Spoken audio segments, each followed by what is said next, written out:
जब मथुरा नगरी में भगवान पहुंचते हैं, सभी लोग बड़े भव्य स्वागत करते हैं प्रभु का।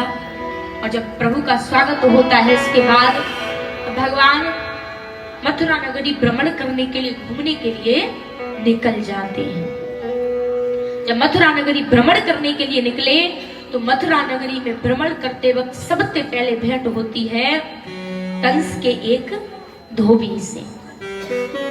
जब कंस का धोबी मिलता है, उसने वस्त्र हाथों में ले रखे हैं। भगवान कहते हैं भैया इनमें से कुछ वस्त्र हमें दे दो। धोबी देने से मना कर देता है। उसने मदिरा का पान कर रखा था। मदिरा समझते सभी लोग, शराब पी रखी थी। उल्टे वचन बोलने लगता है, और जब गलत वचन बोले, उल्टे वचन बोले तो प्रभु को क्रोध आ जाता है और प्रभु ने उसके एक चांटा मारा और उसका प्राणांत कर देते हैं। बोल गोविंद भगवान की जय। उस धोबी का प्राणांत प्रभु ने किया। वहां से आगे बढ़ते हैं, वस्त्र धारण करते हैं। उसके बाद अब कमी है चंदन की। सामने से एक स्त्री तो 3 जगह से टेढ़ी है, वो हाथ में चंदन की कटोरी लेकर आ रही है।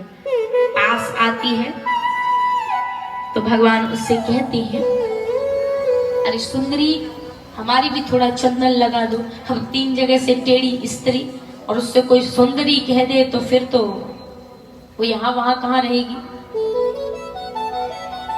अब तो बड़ी प्रसन्न हो जाती। भगवान पूछते सुंदरी आपका नाम क्या है? कहती है मेरा नाम कुबिजा है। भगवान कहते क्या हमारे चंदन लगा दोगी? कुबिजा कहती है पहली बार किसी ने मुझे सुंदरी कहा है और आपके भी चंदन नहीं लगाऊंगी, अवश्य लगाऊंगी। कुबिजा हाथ में कटोरी में से चंदन लेकर प्रभु के चंदन लगाने का प्रयास करती है, लेकिन 3 जगह से टेढ़ी थी तो प्रभु के मस्तिष्क तक नहीं पहुंच पा रही। प्रभु ने एक पैर पर उसका पैर रखा और एक हाथ से उसके हाथ को पकड़ा, एक हाथ से उसकी थोड़ी को पकड़ा और 3 झटके लगाए और तीनों जगह से वो कुबिजा सीधी हो गई। भगवान चंदन लगवाते हैं। वहां से कुबिजा कहती प्रभु अब कहाँ जा रहे हो? भगवान ने वहां भी सांत्वना दी कि वापस लौट कर आऊंगा। वहां से भी आगे बढ़ जाते हैं और अब प्रभु वहां पर पहुंचते हैं जहां कंस का यज्ञ हो रहा है। उस यज्ञशाला के बाहर एक हाथी बैठा हुआ है। सैनिकों से कहते हैं इस हाथी को हटा दो। सैनिक हटाने से इनकार कर देते हैं। कहते हैं अगर अंदर जाना है तो खुद हटाओ और चले जाओ।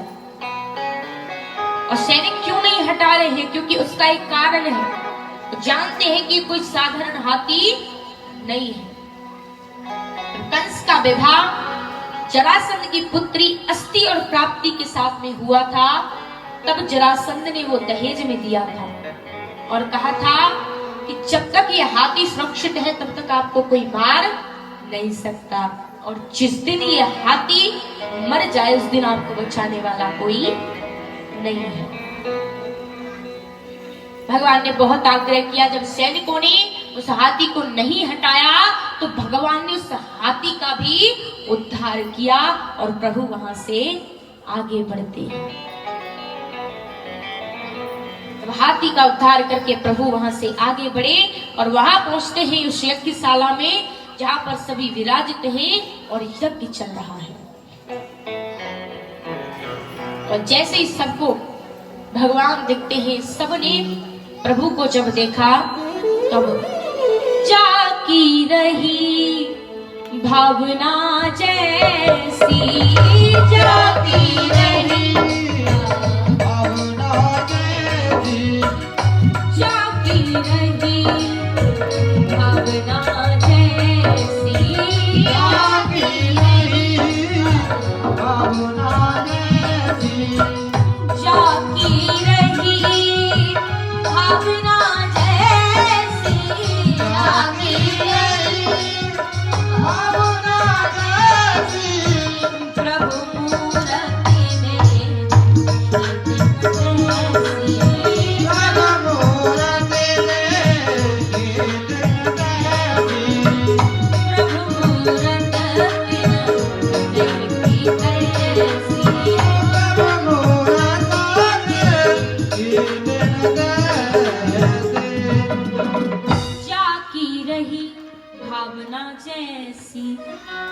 मूरत देखी तिन तैसी, जिसकी जैसी भावना है प्रभु उसे उसी रूप में दिखाई देते हैं। अब यहाँ पर संतों ने देखा कि हमारे भगवान आ गए, भक्तों ने देखा हमारे भगवान आ गए, बहनों ने देखा हमारे भाई आ गए, माताओं ने देखा कि हमारा पुत्र आ गया, और प्रेमियों ने देखा कि हमारा प्रेमी आ गया। और कंस ने जब भगवान को देखा तो उसने देखा कि मेरा साक्षात काल आ गया। प्रभु वहां से दौड़ते हैं और जिस धनुष का यज्ञ हो रहा था उस धनुष का प्रभु भंजन करते हैं, धनुष को तोड़ते हैं, और धनुष को तोड़ करके प्रभु आगे बढ़े और वहां पहुंचते हैं जहां कंस सिंहासन पर विराजित था। जाते ही जाते उसके केसों को पकड़ा और पकड़कर पीछे खींच लिया। कैसे को ही क्यों पकड़ा? तो भगवान कहते हैं कि जब आकाशवाणी हुई थी तो मेरी माँ देवकी के भी केस पकड़कर इसने खींचा था, इसलिए इसे उसी पीड़ा का आभास करा रहा है। केस पकड़कर नीचे खींचते हैं और भगवान कंस को मारना आरंभ करते हैं। जब कंस को मारना आरंभ करते हैं, कभी भगवान कंस को मारते हैं, कभी कंस भगवान को मारता है, और अंतिम में भगवान ने छलांग लगाई और छलांग लगा करके उस कंस की नासिका में घूसा मारा और उस कंस का प्राणांत तो हो जाता है। बोले कंस मर्दन भगवान की। प्रभु ने उस कंस का उद्धार किया है, और जब कंस का उद्धार किया, अधर्म पर धर्म की स्थापना की।